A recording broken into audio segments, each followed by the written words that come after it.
দর্শক বিজয় দিবসের আরও খবর আমরা জানবো। আমাদের সহকর্মী প্রণবেশ চক্রবর্তী যুক্ত হয়েছেন চট্টগ্রাম থেকে।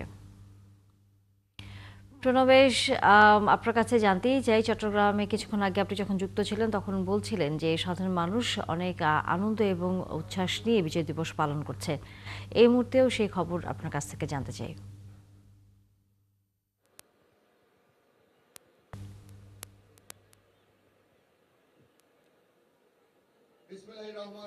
তানিয়া, আমি এখন আছি চট্টগ্রাম জেলা স্টেডিয়ামে।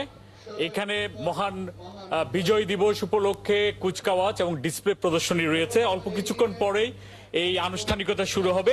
তো আমরা দেখতে পাচ্ছি মহান বিজয় দিবস উপলক্ষে এখানে জেলা স্টেডিয়াম মাঠে পুলিশ, আনসার, বিডিপি সহ বিভিন্ন শিক্ষা প্রতিষ্ঠানের শিক্ষার্থীরা তারা কুচকাওয়াজের জন্য প্রস্তুতি নিয়েছে।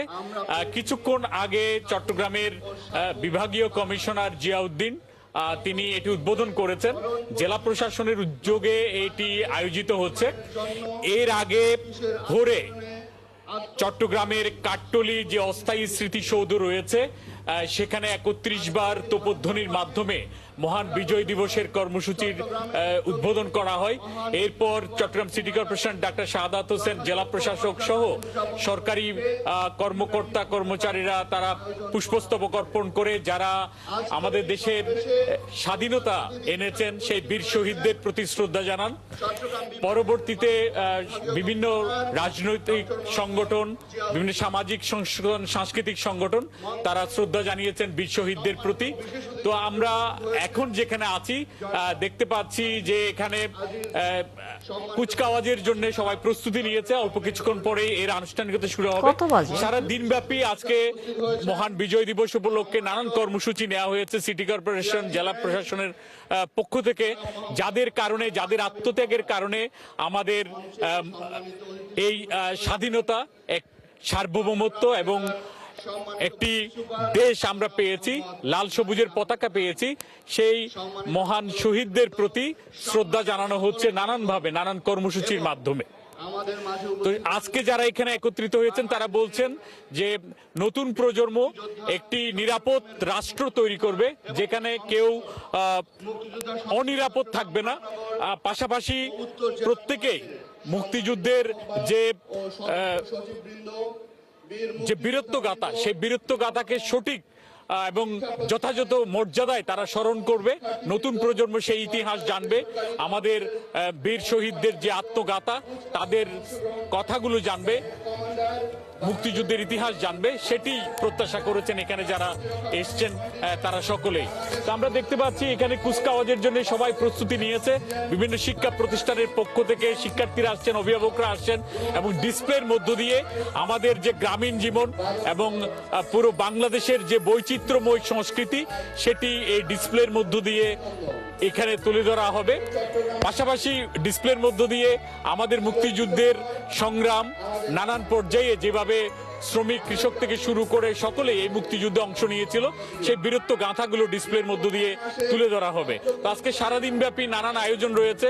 বীর মুক্তিযোদ্ধাদের সংবর্ধনা দেয়া থেকে শুরু করে চলচ্চিত্র প্রদর্শনী, সাংস্কৃতিক অনুষ্ঠান এবং সিআরবি যে এখানে রয়েছে, সিআরবির প্রাঙ্গণে আজকে মহান মুক্তিযুদ্ধের বিজয় মেলা 3 দিন ব্যাপী সেটির সমাপ্তি করা হবে সন্ধ্যার আয়োজনের মধ্য দিয়ে। তো এটি ছিল এখন পর্যন্ত আমার হাতে বিজয়ের যেসব মহান বিজয় দিবস উপলক্ষে যে কর্মসূচি তার সর্বশেষ তথ্য। ধন্যবাদ প্রণবেশ। আমরা ফিরব নিশ্চয়ই আবারও চট্টগ্রামের এই যে ডিসপ্লের আয়োজন চলছে সেই খবর আপনার কাছ থেকে জানবো। যেতে চাই এই মুহূর্তে সিলেটে, সেখানে আছেন আমাদের সহকর্মী হোসেন আহমেদ সুজাত। সুজাত, এই মুহূর্তে কি আনুষ্ঠানিকতা চলছে বিজয় দিবসকে ঘিরে?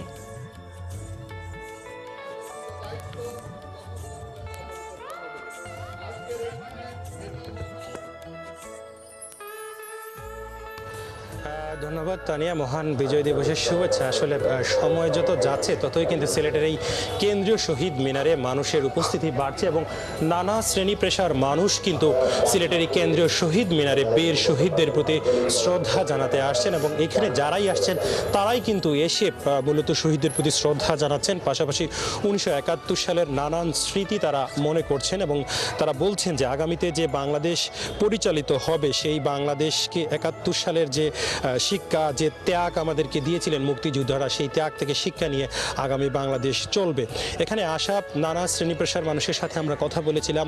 তারা যেমন বীর শহীদদের প্রতি শ্রদ্ধা নিবেদন করেছেন, শ্রদ্ধা জানিয়েছেন, পাশাপাশি আগামীতে যে বাংলাদেশ পরিচালিত হবে সেই বাংলাদেশ পরিচালনা যাতে 71 থেকে শিক্ষা নিয়ে করা হয়, পাশাপাশি 24-এর যে গণ অভ্যুত্থান হয়েছে সেই গণ অভ্যুত্থান যাতে বিফলে না যায়, তরুণরা যে জন্য প্রাণ দিয়েছিল তাদের এই প্রাণ যাতে বিফলে না যায় সেদিকে সবাইকে খেয়াল রাখতে হবে। তো আজকে আমরা যেটা দেখেছি যে এই শহীদ মিনারে সমগ্র দিন যেভাবে মানুষ শ্রদ্ধা জানাবে সেভাবে সিলেটের বিভিন্ন স্কুল, কলেজ, প্রতিষ্ঠান সেগুলোতেও কিন্তু নানাভাবে এই বিজয় দিবস পালিত হবে। সময় যত যাচ্ছে ততই কিন্তু দলে দলে বিভিন্ন মানুষ আসছে এই কেন্দ্রীয় শহীদ মিনারে সিলেটের চৌহাট্টায় শ্রদ্ধা জানাতে।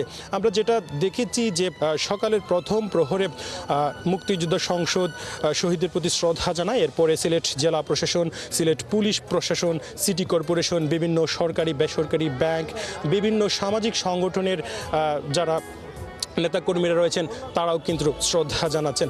তো আজকে এইখানে যেটা আমরা দেখতে পাচ্ছি যে সূর্য উদয় হওয়ার সাথে সাথেই কিন্তু মানুষজন শ্রদ্ধা জানিয়েছেন। আমরা দেখতে পাচ্ছি যে এই মুহূর্তেও সিলেটের এই কেন্দ্রীয় শহীদ মিনারে বিভিন্ন সিলেট ফিটনেস কমিউনিটি অর্থাৎ বিভিন্ন সামাজিক সাংস্কৃতিক সংগঠনের নেতাকর্মীরাও কিন্তু শ্রদ্ধা জানাচ্ছে। তো এই মুহূর্তে যদি আপনাকে আমি সিলেট কেন্দ্রীয় শহীদ মিনারের একটু পরিস্থিতি দেখাতে চাই যে সময় যত যাচ্ছে ততই কিন্তু মানুষজন আসছে। 1971 সালে যারা আমাদেরকে এই বাংলাদেশ দিয়েছিল, যাদের ত্যাগের বিনিময়ে আমরা এই বাংলাদেশ পেয়েছি, তাদের অবদান কোনো দিনই ভুলার নয়, এটাই কিন্তু সাধারণ মানুষজন বলছেন। সময় যত যাচ্ছে ততই কিন্তু মানুষের সংখ্যা বাড়ছে এবং শহীদদের প্রতি শ্রদ্ধা জানাতে মানুষ আসছেন। বুড়ো থেকে শুরু করে শিশু, কিশোর, সর্বপেশার মানুষ কিন্তু এই শহীদ মিনারে ছুটে আসছেন। আমরা যেমন দেখেছি আজকের এই শহীদ মিনারে রাজনীতিবিদদের আসতে, সরকারি কর্মকর্তাদের আসতে, তেমনি আমরা দেখেছি বিভিন্ন স্কুলের শিক্ষার্থীকে আসছে, রাস্তায় যারা পথশিশু রয়েছে তারাও কিন্তু শ্রদ্ধা জানাতে আসছে। পাশাপাশি আমরা যেটা দেখেছি যে বিভিন্ন খেটে খাওয়া মানুষ, নিম্ন শ্রেণীর মানুষ, সব ধরনের মানুষ কিন্তু একে একে এই শহীদদের প্রতি শ্রদ্ধা জানাতে আসছেন। আমরা আজকে কিন্তু সমগ্র দিন সিলেটের এই কেন্দ্রীয় শহীদ মিনারে পুষ্পস্তবক অর্পণ, রক্তদান কর্মসূচি সহ, চিত্রাঙ্কন প্রতিযোগিতা সহ বিভিন্নভাবে কিন্তু সিলেটে মহান বিজয় দিবস পালিত হবে। তানিয়া। ধন্যবাদ সুজাত। নিশ্চয়ই আমরা ফিরবো সিলেটের বিজয় দিবসের উদযাপনের খবর জানবো। ধন্যবাদ আপনাকে। দর্শক সহকর্মীরা যুক্ত ছিলেন আমাদের সাথে রাজধানীর বাইরে থেকে মহান বিজয় দিবসের নানা খবরাখবর নিয়ে।